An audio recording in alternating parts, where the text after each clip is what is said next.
children, hope all of us are doing good. The topic that we will study today is the moon and other satellites.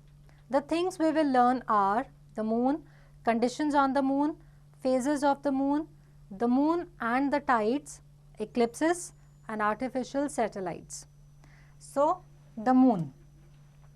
The moon is our closest neighbor in space. It is at a distance of about 3,84,400 kilometers from the earth. The moon is basically a ball made of rocks and it is said to be a quarter the size of the earth. Moon जो है वो space में अर्थ का सबसे closest neighbour है. ये rock से बना हुआ है और इसका साइज अर्थ से बहुत ही छोटा है.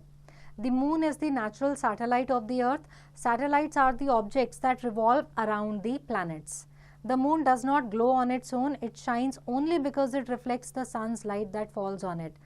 अब सैटेलाइट क्या है? Natural satellite. जो हेवनली बॉडीज किसी प्लैनेट के आसपास रिवॉल्व करती हैं उनको उस प्लैनेट का सैटेलाइट कहा जाता है. अर्थ की नेचुरल सैटेलाइट मून है. अब मून की अपनी कोई ग्लो या लाइट या शाइन नहीं है.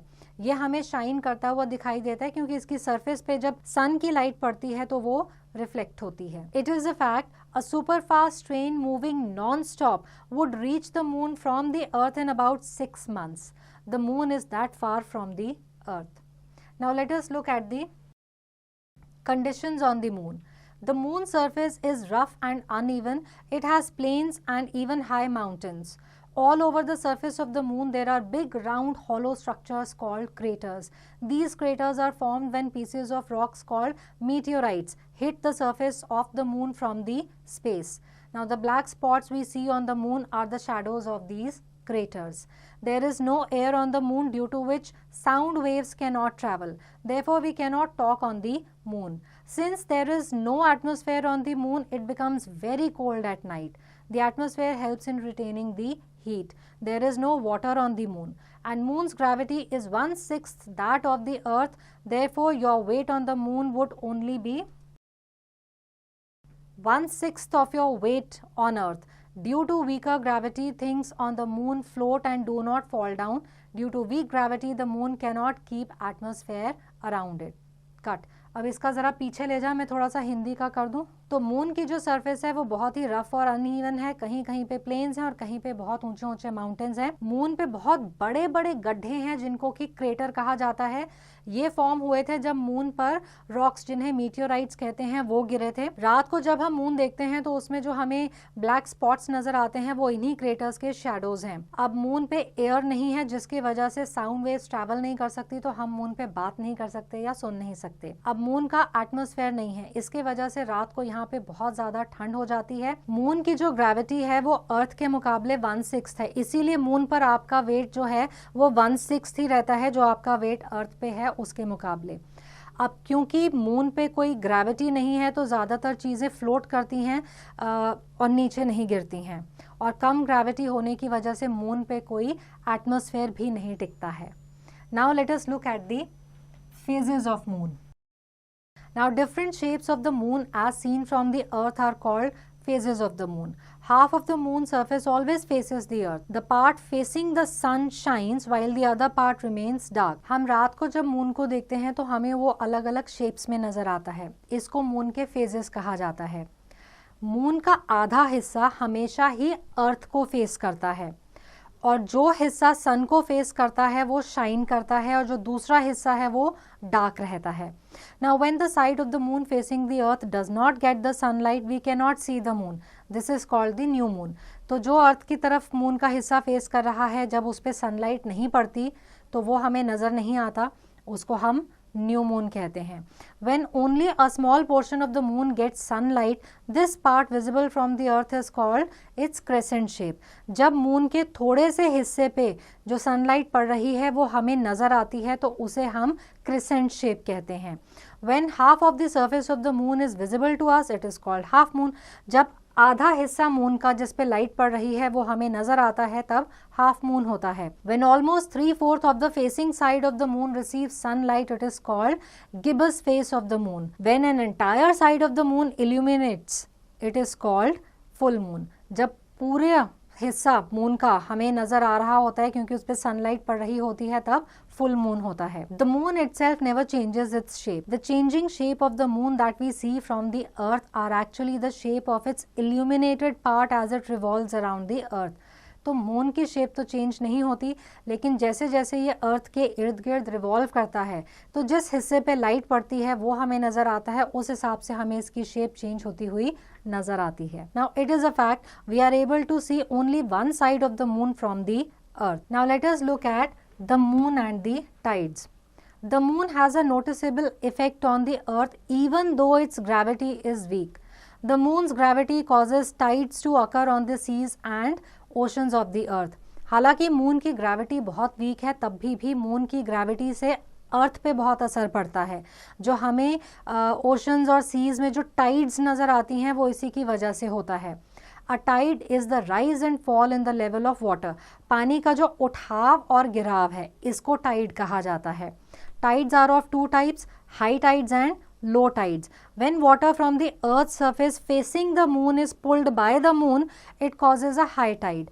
In the areas between the two high tides, the water forms the low tide. जब अर्थ की सरफेस का जो पानी है वो मून को फेस कर रहा है और मून की ग्रेविटी की वजह से उसमें उठाव आता है, तब हाई टाइड होती है। और जब दो हाई टाइड के बीच का जो टाइम होता है तब पानी में लो टाइड होती है। The rotation of the earth causes two tides every day. As the phases of the moon vary, the intensities of the tides also vary. The highest tide occurs at the time of the new moon or full moon.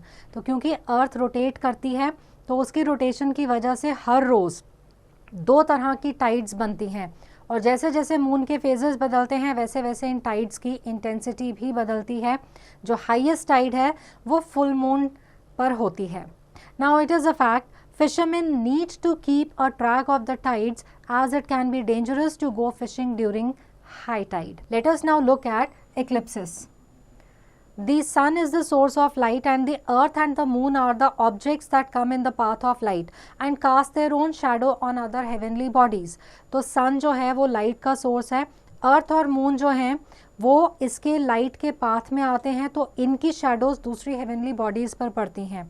The position of the earth and the moon keeps on changing as they move around, thus the position of their shadows also change. When this shadow falls either on the earth or on the moon and we cannot see it completely, it is known as an eclipse. अब क्योंकि अर्थ और moon की position change होती रहती है तो इनकी जो शैडो है उसकी पोजीशन भी चेंज होती है।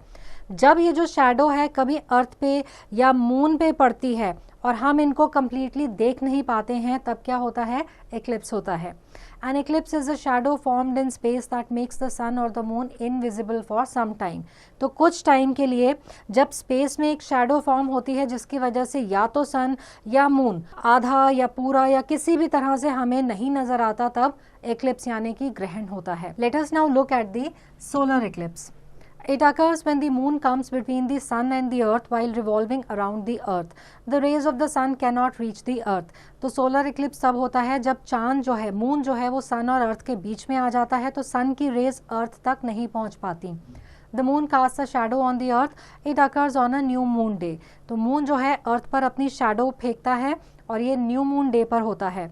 When the sun is completely hidden behind the shadow of the moon, it is called a total solar eclipse. When the shadow of the moon hides only a part of the sun, it is a partial solar eclipse. जब moon के shadow के पीछे सन completely छुप जाता है तब total solar eclipse होता है।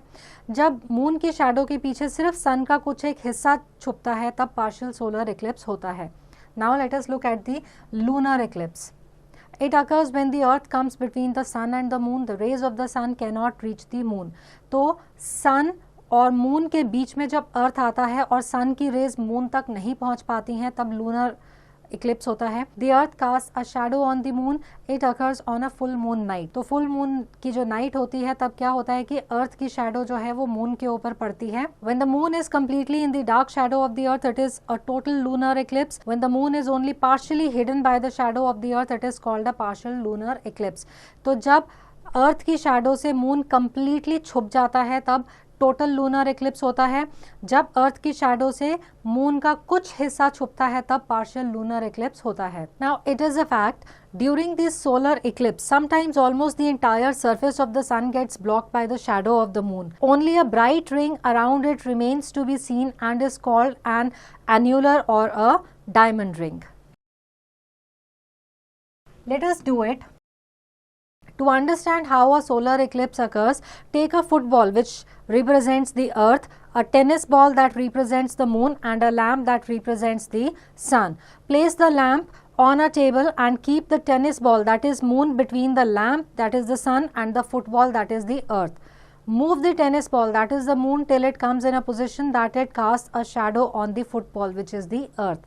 This is how a solar eclipse occurs. Now let us look at artificial satellites. Artificial satellites are man-made objects sent into the space which revolve around the earth just like the moon does. The first man-made satellite, Sputnik 1, was launched into the orbit in space by Russian scientists in the year 1957. तो moon की तरह जो man-made objects हैं जो space में अर्थ के आसपास revolve करते हैं उनको आर्टिफिशियल सैटेलाइट्स कहा जाता है. Aryabhatta was the first Indian satellite launched in the year 1975. IRS-18, INSAT-2A, INSAT-2D are some of the other Indian satellites. Satellites are launched into space with the help of rockets. There are many types of artificial satellites. Some of them are given below. तो rocket की मदद से ये जो artificial satellites हैं इनको space में launch किया जाता है. Let us now look at the weather satellites. They are helpful for weather forecasting by sending pictures of clouds, storms, etc. They give early warnings of dangerous storms and cyclones. They also give information about the location of natural resources like coal, petroleum, etc. in the Earth's crust. तो ये जो weather satellites हैं ये pictures भेजती हैं कि कहाँ पे क्लाउड्स हैं, स्टॉर्म्स हैं, और ये पहले वार्निंग दे देती हैं कि कहाँ पे बहुत ज़्यादा डेंजरस स्टॉर्म्स और साइक्लोन्स आने वाले हैं. फिर ये हमें कुछ नेचुरल रिसोर्सेज जैसे कि कोल, पेट्रोलियम वगैरह इनकी लोकेशंस भी बताती हैं कि अर्थ की क्रस्ट पर कहाँ है. Late us now look at the communication satellites. They are helpful to transmit television programs from one country to another. They are helpful in sending messages through a fax machine, using mobile phones, internet, etc. तो हम जो fax machine use करते हैं या mobile phone use करते हैं या जो हम television देखते हैं ये हम communication satellites की मदद से ही कर पाते हैं. Now let us look at the scientific satellites. They send information about outer space. Astronomers study this data and get to know more about space. Let us take a quick recap. Our Earth has only one moon. The changing shapes of the moon that we see from the Earth are actually the shapes of the illuminated part. It is the gravity of the moon that causes tides to occur on the seas and oceans of the Earth. When the shadows fall either on the Earth or on the moon, it is known as an eclipse. Eclipses are of two types, solar and lunar eclipse. Artificial satellites are man-made objects which revolve around the Earth as the moon does.